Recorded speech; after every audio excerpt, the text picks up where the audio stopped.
Marriage ஆகி 15 years ஆயிடுச்சு. இவங்களுடைய பிரச்சனை சொன்னாங்க இல்லையா, குடிச்சிட்டு வந்தாங்க, டைவர்ஸ் கேட்குறாங்க, அடித்தாங்க, செகண்ட் மேரேஜ் பண்ணிட்டாங்க. இந்த மாதிரி ஒரு ப்ராப்ளம் கூட இல்லாத சாட்டிஸ்ஃபைட் லைஃப் தான் நான் வாழ்ந்தேன். 15 இயர்ஸில் 8 இயர்ஸ் பக்காவாக இருந்தது. திடீர்னு ஒன் டே அவங்க அம்மா வீட்டுக்கு போனாங்க. என்ன ஆச்சுன்னே தெரில. 7 இயர்ஸ் ஆச்சு, இது வரைக்கும் வரல. இதனால தான் என்னடா இது கல்யாண வாழ்க்கை அப்படின்ற மாதிரி நான் ஃபீல் பண்ணுறேன். நீங்கள் சொல்றது எனக்குமே நம்புற மாதிரி இல்லை. எனக்குமே நம்புற மாதிரி இல்லை சார். அதுதான் நானுமே ஃபீல் பண்ணி தான் பேசலாம்ல. ஏதாவது ஒரு காரணம் இருந்திருக்கும்ல. நீங்கள் ஏன் அதுக்கப்புறம் பேசவே இல்லையா? ஒரு சிலர் சொல்கிறாங்க மாமியார் கொடுமை, நாத்தனார் கொடுமை, புருஷன் சரியில்லை, இது மாதிரி எல்லாம் சொல்கிறாங்க இல்லையா.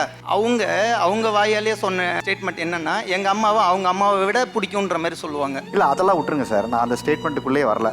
அவங்க விட்டுட்டு போனதுக்கு ஒரு காரணத்தை நீங்கள் கேட்டிருப்பீங்கல்ல. ஒரு 2-3 இயர்ஸ் வரைக்கும் வீக்லி ஒன்ஸ் இல்லை 10 days ஒன்ஸ் நான் ஃப்ரீ டைம் இருக்கும்போது டெய்லி போவேன் வருவேன். என்ன ப்ராப்ளம் ஏதாவது இருந்தால் சொல்லு, சால்வ் பண்ணிடலாம், ஏதாவது சொல்லுன்னு கேட்பேன். ஒரு ப்ராப்ளமும் சொல்ல மாட்டாங்க. அதுக்கப்புறம் கொஞ்ச நாள் பொறுத்து கோர்ட்டில் டைவர்ஸ் கேஸ் அப்ளை பண்ணாங்க. அப்ளை பண்ணதுக்கு அப்புறமும் நான் இப்போ சார் மாதிரி சமரச கோர்ட்டுக்கெலாம் போய் பேசுகிறோம், சால்வ் பண்ணுறதுக்கு ட்ரை பண்ணேன்.